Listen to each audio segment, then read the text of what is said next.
দুঃখের দিন তো ফুরিয়ে গেল, সাজলো নতুন সাজ।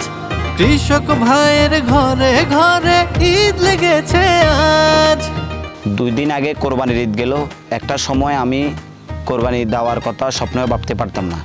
এই প্রথম আমি আমার নিজের টাকায় কোরবানি দিলাম। আমি একজন সাধারণ ট্রাক্টর ড্রাইভার ছিলাম। রাত দিন পরিশ্রম করার পরেও কোনো রকমভাবে দিন পার করতাম। আমি আগে যেই মালিকের গাড়িটা চালাইছি ওটা ছিল সোনালিকা ট্রাক্টর।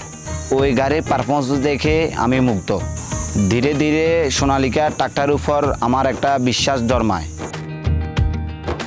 আমি অনেক কষ্ট করে অল্প অল্প টাকা জমিয়ে 2024 সালে সহজ কিস্তিতে একটা সোনালিকা গাড়ি কিনি।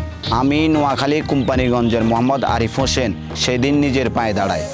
মাটির বুকে ঘাম ঝরালাম, ফুল সোনার ফসল।